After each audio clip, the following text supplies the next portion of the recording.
Adam kalau mai debo. Ada finna mina foto kala chutti na manon. Muka ke sabah sutara mana bale. Uddu ke muka ba sutara mana. No. Biya ke ada finna jade ber. Had ma fayya finna jade mare surah ada miti ber. Koso boleh saling kabalan. Wantoro mon kuma kaba cukup dan koso boleh sal gatera. Kalau semua toprak ke sa, koso boleh sesi lama nak kena me bola sina. Isin ko pelingkina ko tu. Dimikun oromo lala tushi. Alhamdulillah wal baraga le daga tite dimikun oromo lala tu. Akkaniti obboleettii koo fidee asirratti haasofsiisuu tu beeka. Warri garuu booddee naxalaa uffatanii kan akka bahaadhaa naxalaa uffatanii jettanii gastii amaaraarra deemtanii wayyoo nu sin hin qabsiifne nu sin hin qabne nu miti mubaarak oromoo miti jettanu anuu sinii dubbadde an oromoo miti agawoo qulqullu agawoo jechuun immoo amaara keessa jiraannan oromoodhaan wanti walitti nu fide hin jiru inumaayyuu an fira amaaraati enya baakeetu kana booddeen irraa haasaaba mubaarak oromoo miti jechuu karaa sitti cufe mubaarak adara waa'ee oromummaa namni sirraa fuudhu akka oromoon tokko dhimma gootti gatii barbaadeefan oromoon qillee seenuti lubbuu namaa oromoon caalaa miti dhaggeeffadhu qaallitti kanatti waa'ima mucattiin hati amma fuutee deemte kun namichisi Mati kana kasise fidi mataan dhukkubsatte iseen na dhaggeeffadha abbaan haati immoo arsiidha qoy saara mucattii kanatti qoricha kennite qoricha garaan mataan dhukkubsatii jennaan maatii keerraa gadi hin buunu jechuudha Itoophiyaa guutuutu walitti nama siifan wanni asitti siifan deemuu see sinii dhaggeeffadhaa mee yeroo tokko jira keenya utuu manni kun hin cufamne koime osoo manni kun hin cufamniin siifan wanti ati simtu namaa ol taatanii naan sin hin galchine man namaa ol taatanii naan sin hin galchine man zim jedhaa ta'aafanii erga muka baja wallaaltanii an qophaa kun deema taa'e jala taa'e taaftaaf naa godhi ani koo nama caaltanii naan sin hin galchine man Bukata, maka singa di bata di bode, wayo dari la baragan galata wala le mitiman. Sani bekan singal cebale, kau inam fitan kau bako. Mal tu singal sinu gasira galtani. Sebab koi, zemi tu. Tu fatame jelaman. Orang kau bacisan, kau bako. Yuran desan kau pelingki kau menjadi kawan tinggi yang kucing ni. Kau pelingki nak goda. Hello.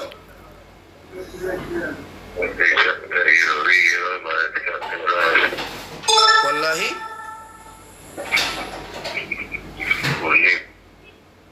ya watashal namicha sit kente natti sakara min dugadi lugarati ginga ora ne son ko prinki ko fana goda nani nenchi ko fana basa bakka kanat kotto walgalati kan tay nante su kan challi sin nan challi kotto sila baranasi ojine mite kan no hida galu da barbada mature kanada kes kotto anasi to je ojeta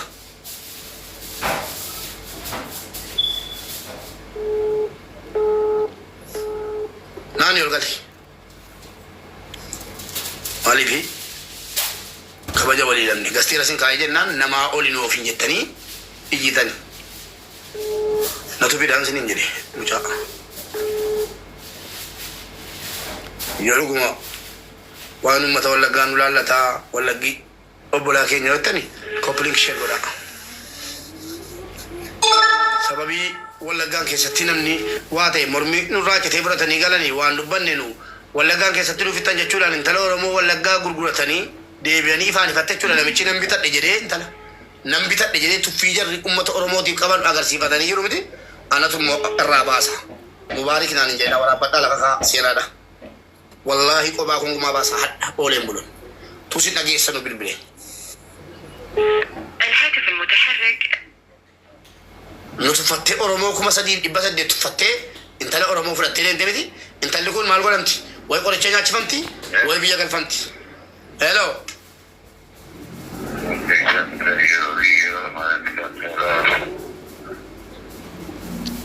ها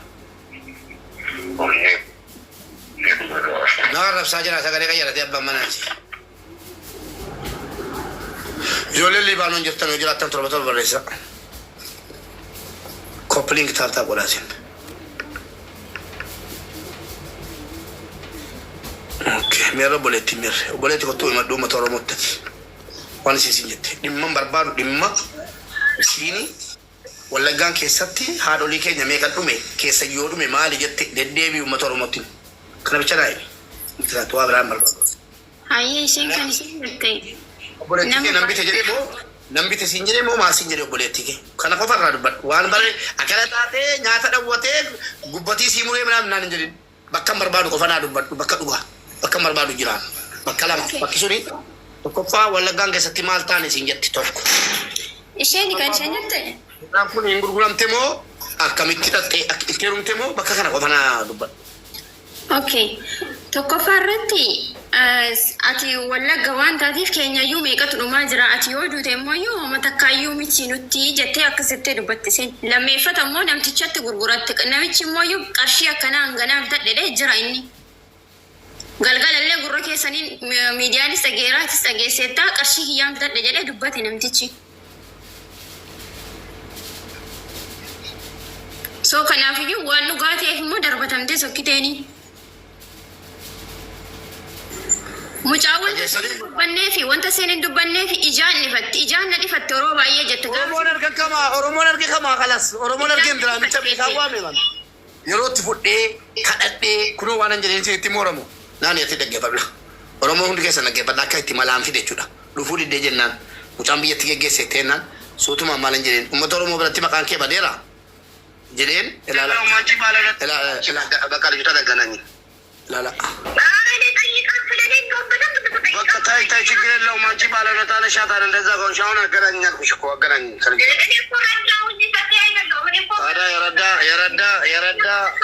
የረዳ ሰው ወንጀለኛ አይደለም አርጊተኒ መላን ሶሶቤ namni nama gargaare wanjalanya miti ati nu gargaarte galatoom jedhaan sossobee biti hin gaafadhu jedhee waadaa galeefi amma yeroo nan dhaqee eenyu mana hojii obboleettiin keenyatti gudeedamte kana galchee achirra ga'u akkuma isin argitan ittimi jettee iyyite ennaan abbaan manaasi qullaa isaa paantiidhaan argine qullaa paantiidhaan joonjeechi kee iyya si dhagee jechuudha fiigaa dhufee jiraan lafatti gudeedee oole ammayyuu dhugaan jettu kana kanaaf immoo deebiin maa inni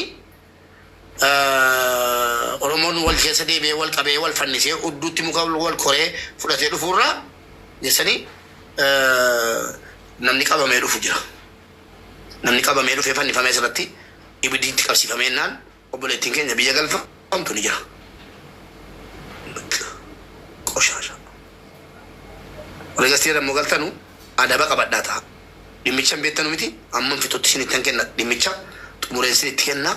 Yeroo isin itti kennee irraa dubbattu. Akka waan itti laffaatanii fi diriirtanii asitti uummata kana nan beekaan natu eegale miti natu xumura. Kuttaa dhaggeeffadhaa taattaa godhaa koppiliin godhaa. Nama dabalaa yoo danda'ame yoo dandeessan ishee godhaa nama dabalaa. Maaliif akka namni dabalaa deemuun hattuun illee rifataa deema. Nama naa dabalaa. Nan fidan mantaatti ittiin dabala kan dhuftamoo hin dhuftee hin gaafadhaa. An Oromoo loofiin jetti sana. Hello.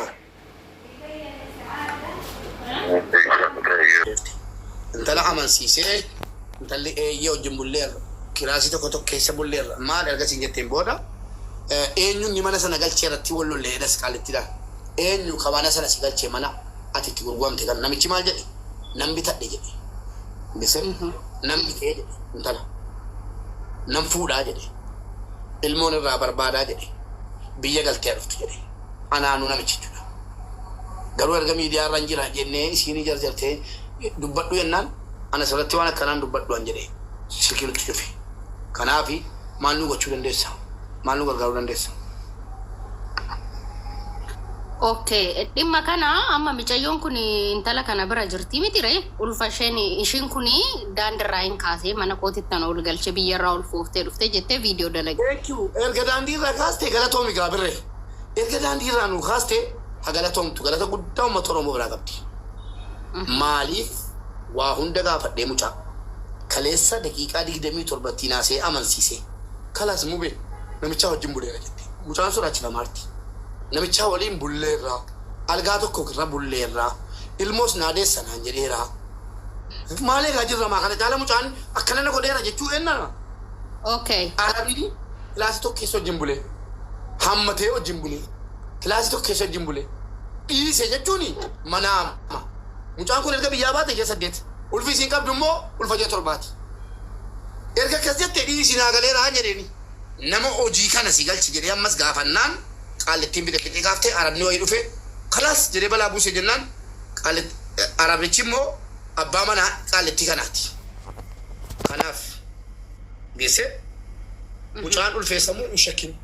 Mucaan ammayyuu taanaan biyyaan fudhee dhufe hin jetti. Garuu wanni siin gaariidhaan nutti himtu Oromoo kun haasaa beettiyyuu namichi na waliin buleera.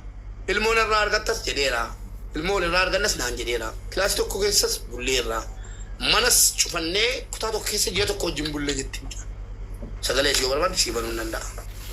Okay. Amma nuti seeraan deemuu qabna laal evidence akkasii qabna taanaan gama seeraan deemuu dandeenya. Tokkoffaa imbaasii keessa namoonni hin beeku hin jiranii ijoollee keenyadha tokko jedhi. Lammaffaa irratti immoo intalli kun gaafa biyyarraa dhuftu kontiraata gaafa dhuftu airport irraa eenyutu fudhate? Araboota ishii xalabatan santu maadaamiitu dhaqee fudhate moo? Lakki. Paaspoortii siisitti ragaa barbaadda miti ati? Yaa. Maqaan sii Warqee Lammaa Bacheeraa moo Bacheeraa jedha. Tokko jedhi qaban. Kan isiin dhuftee Dubaayin galtee haadha firaa kameratti na argiteeti. Qoy siifan dubbisa. Dubaayin galte. Qoy siin fida.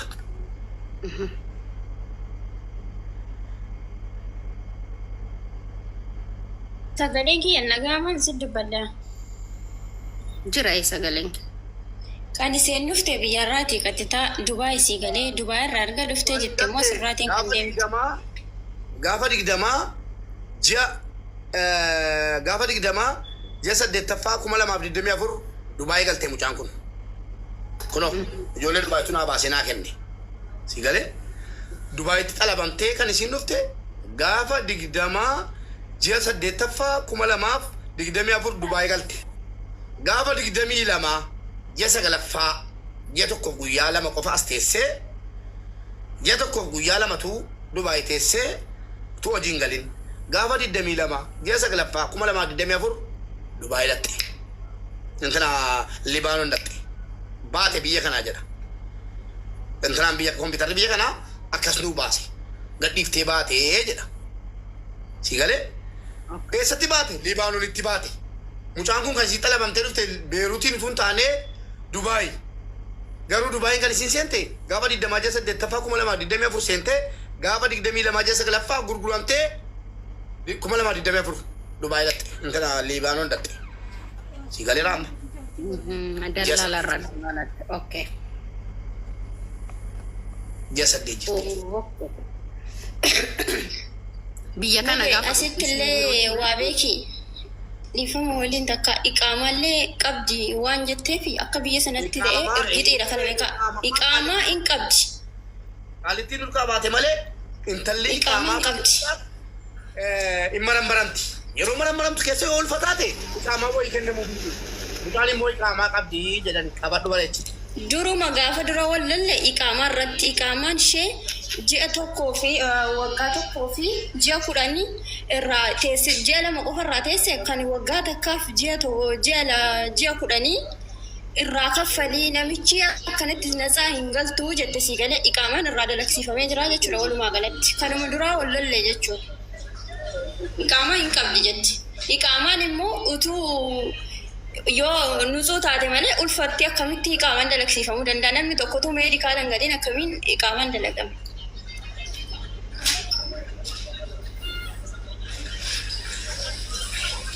Okay, haadha kun naagalee jira garuu biyya kanatti biyya sanarraa biyya keenya irraa dhuftee biyya kana keessatti iqaamaa argachuuf ji'a 3 booda si dalagama. Kunis warri kaan miyuutii godhadha akka wal dhaggeeffannuuf jechuudha. Thank you. Siigalee biyya kana keessatti biyyarraa dhuftee ji'a 3 keessatti ji'a 2 fi bultii 20 akkas yoo teesse iqaamaan siif jalqabama. Marmaraan hin godhama. Siigalee meedikaala marmara adda addaa marmaraan waraqaan hojjetama. Kan gaaffiitti ta'e namichichi biyya inni siistariitti yaa kun fudhate baalastaan jedhan siigalee yaani beekamaa namaadha jedhan namichi achi keessatti beekamaa ta'e siistarii xiyyaa tana kaddaamaa isa kamituu maramin kan naxxee meedikaalatuun seeniin biyya eessaa jira naxxee qaamaan dalaksiifamu anis beerutiin taa'ee argeera bara waggaa lamaaf jeessa gal biyya eessaa jira waan akkanaa. Siin jechaa jira bara amma ilaa wal dhaggeeffannaa amma. Ani ofii kiyyaa taa'ee argeera bara. Okay, ayyee.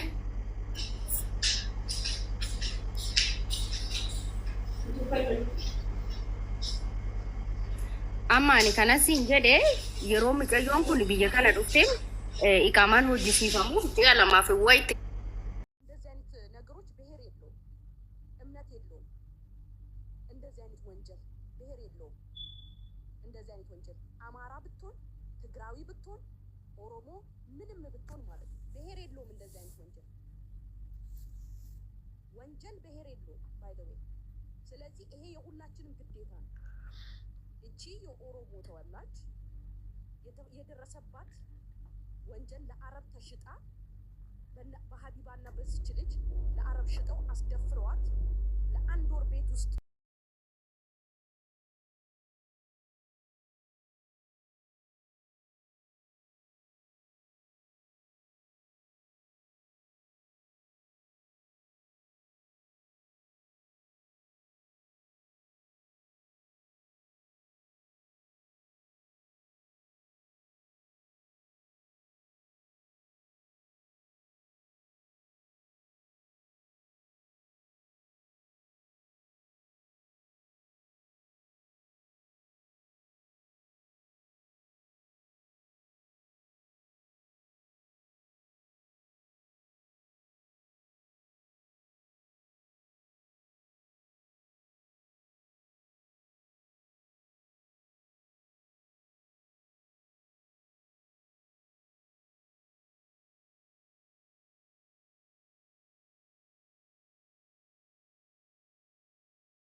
libalan beeru keessa kan jirtanii please mucaa keenyaaf ga'uu qabdu jechuudha. Beeri eessa jirtu sin ammaan tana beeri miutirraa kaasisii dubbadhu.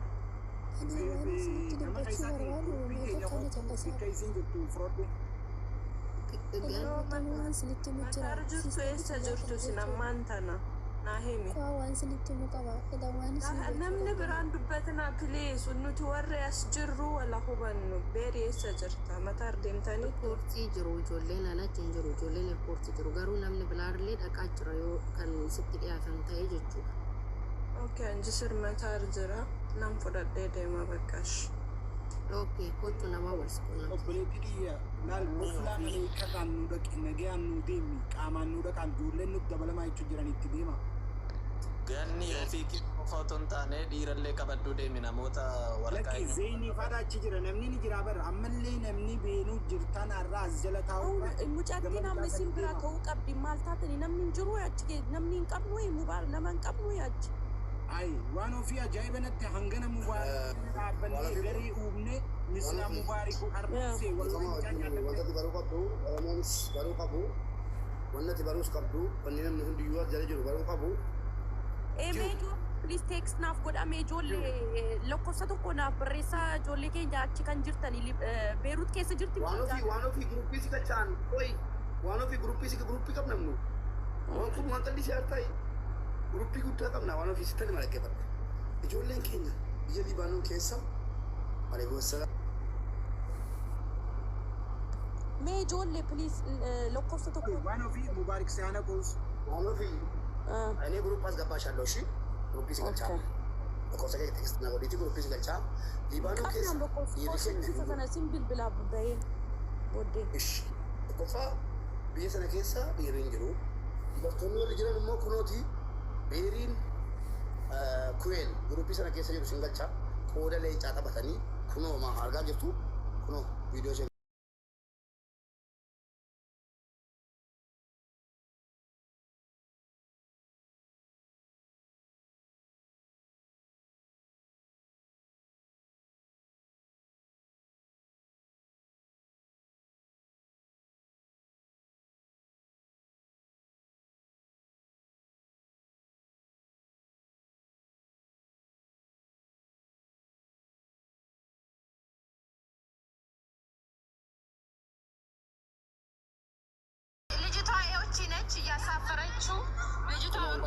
እርጉዝ ልጅቷን ይኸው እያሳፈረች ያለችው ልጅቷን እርጉዝ አስደርጋ ማለት ነው። እቺ ነች ሴትዮዋ የሸጠችው ጋይስ፣ እቺ ነች ልጅቷ። ይኸው አውቃ ልጅቷን አርግዤ መጣሁት ከቤቴ ነው ከሀገር ቤት ነው ብላ እዚህ ለፈረንጅ ሽጣ ማለት ነው። ለፈረንጅ ሽጣ እዚህ እርጉዝ ሆና እንዴት ያደረገችው ወጅር ከኒ ijoollee keenya qaalitti isiin gurguratte kun immoo abbaa manaansii nama lammii achiiti si galee